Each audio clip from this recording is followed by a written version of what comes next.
과제도 잘 제출을 하고 있어서요. 그거랑 동일하게 이번 동영상 강의도 잘 수강해주시고 과제 제출해주시면 될 것 같습니다. 네, 그러면 강의 시작하겠습니다.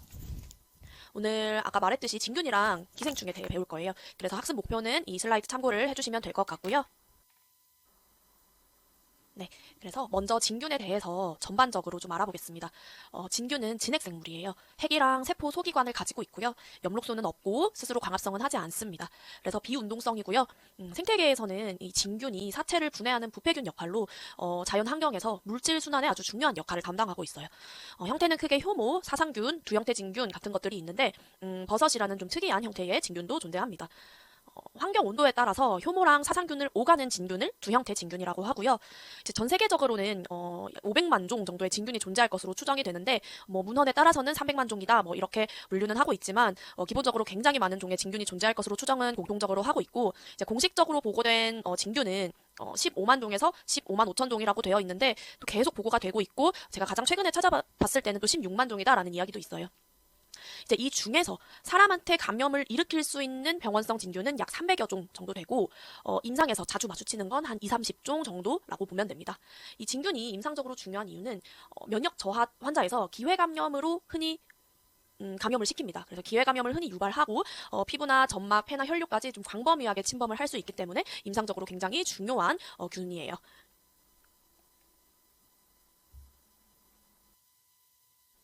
네, 그래서 진균을 이제 어떻게 분류하느냐, 형태랑 증식 방식으로 나눌 수 있어요.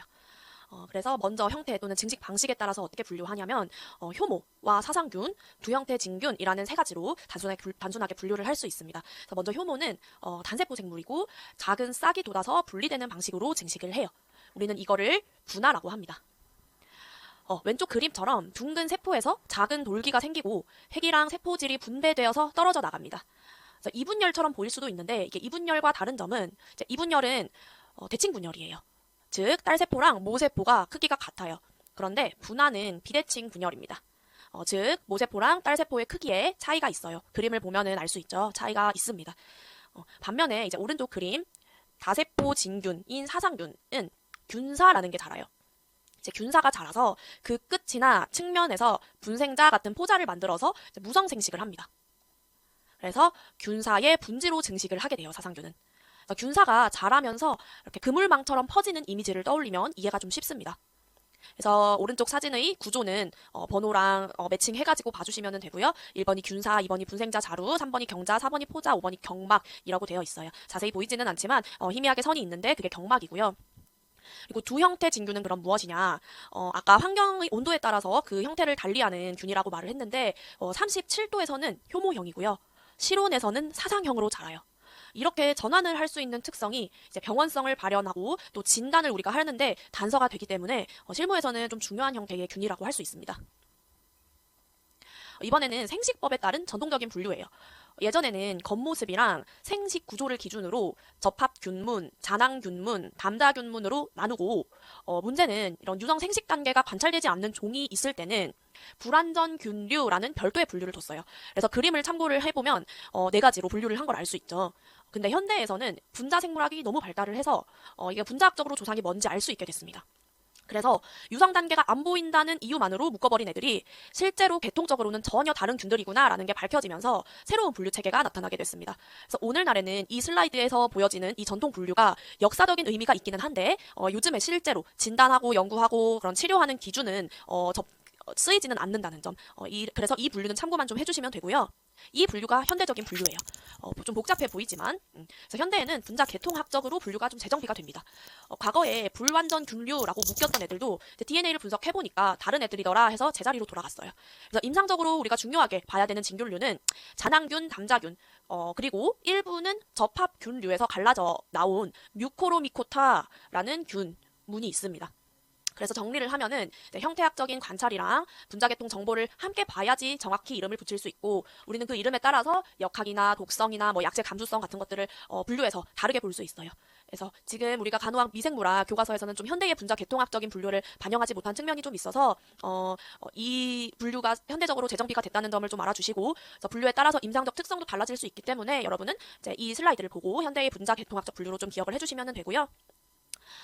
그래서 임상에서 진균을 다룰 때는 감염이 좀 얼마나 깊이 들어갔는지 그리고 얼만큼 침범했는지 그런 범위를 좀 중요하게 봅니다. 그래서 이런 분류를 또 가지고 있는데 가장 바깥에서 감염을 일으키는 표재성 진균증 이것들은 각질층, 털, 피지에 국한돼서 뭐 색을 변화, 피부 색을 변화시킨다든지 인설이라고 한다면 각질이 떨어져 나오는 증상이거든요. 이런 것들이 주 증상이 되고 국소적으로 항진균제를 도포하는 방식으로 치료가 충분히 이루어질 수 있어요.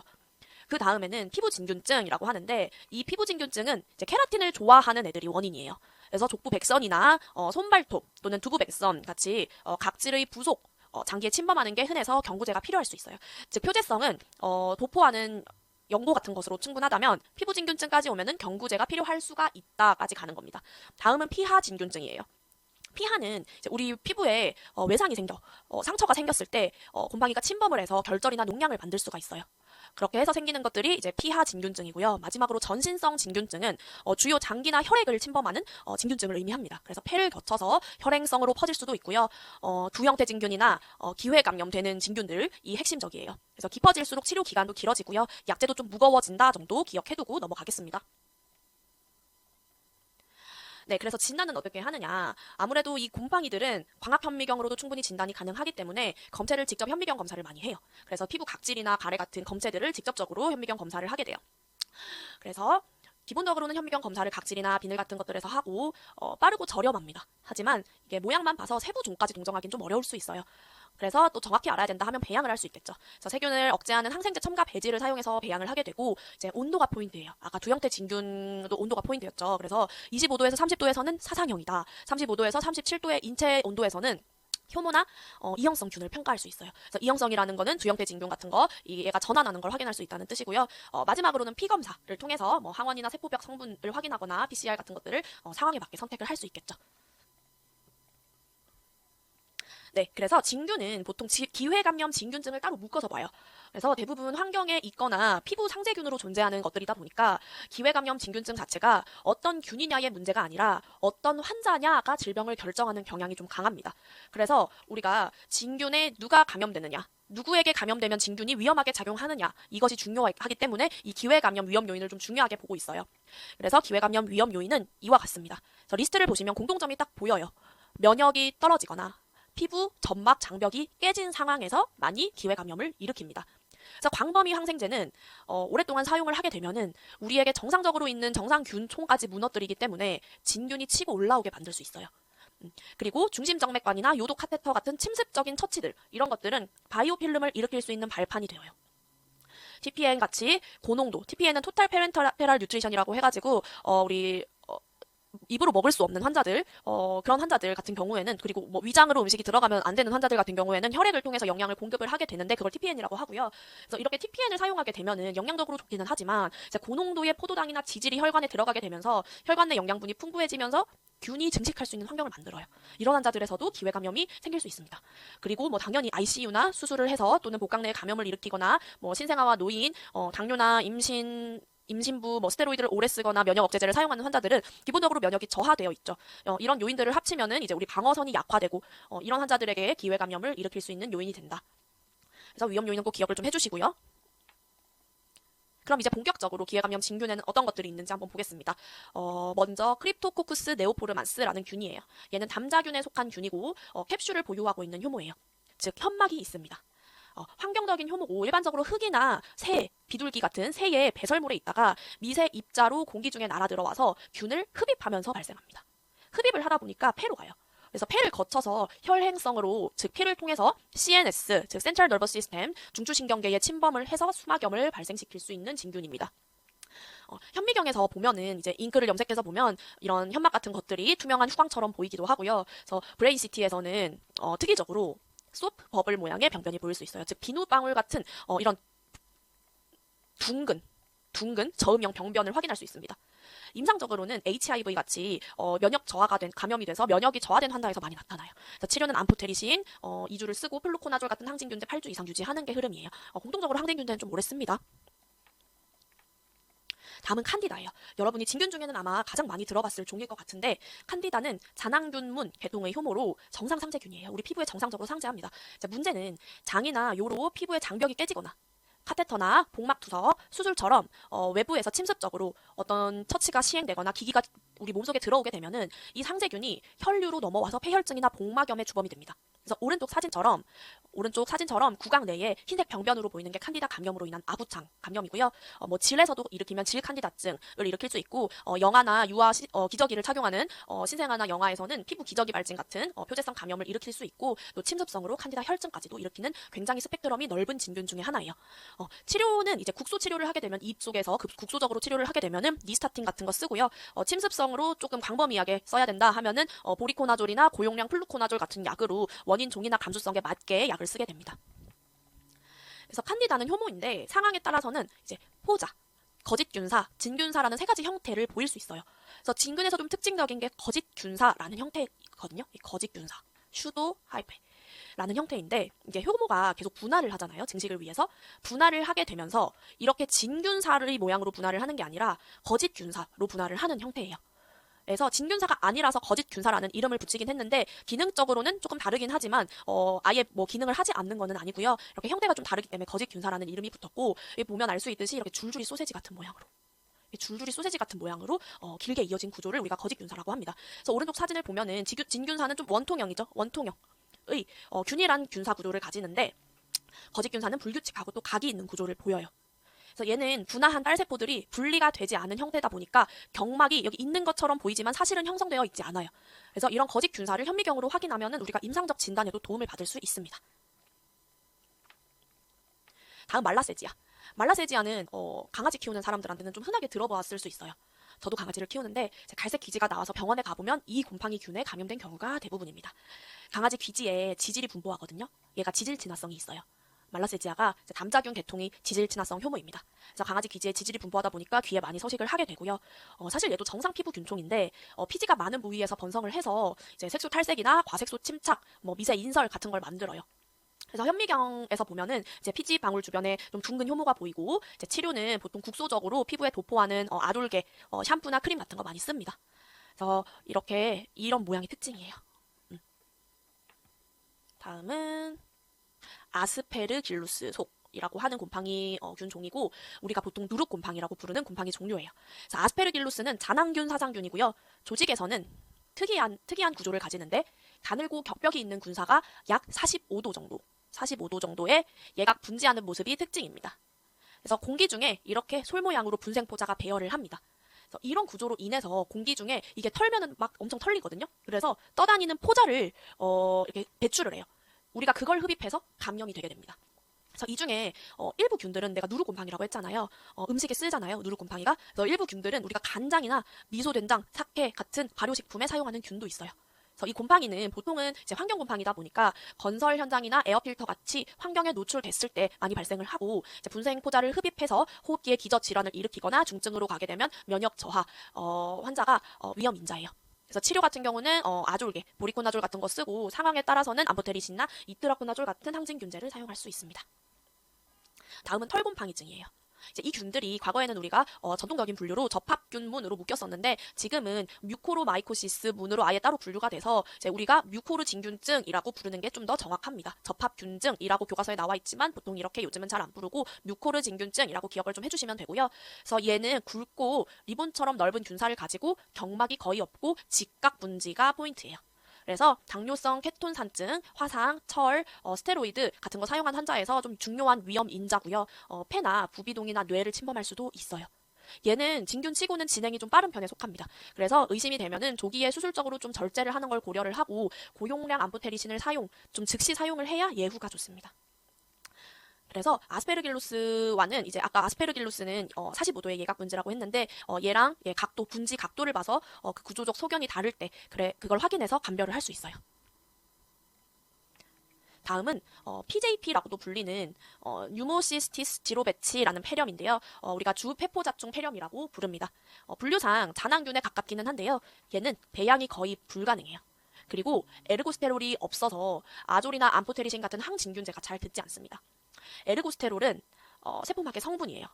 많은 항진균제가 이 에르고스테롤을 표적으로 삼아서 균을 죽이게 돼요. 그런데 이게 없어서 항진균제가 잘 듣지 않는 균입니다. 이거는 이 진균의 특이적인 케이스이기 때문에 좀 기억을 해주시고요. 그래서 전파는 주로 공기로 좀 전파가 되고 이제 많은 성인이 무증상으로 복균을 하다가 면역이 저하되면 재활성되는 얘도 대표적인 기회감염 진균이에요. 그래서 임상에서는 저산소증을 동반한 간질성 폐렴 형태로 오는 경우가 많습니다.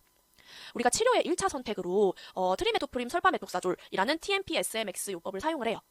우리가 이걸 세균에서도 많이 나왔었거든요. 근데 이게 원래는 항생제가 맞아요. 즉 원래는 세균을 겨냥해서 만들어진 약이 맞습니다.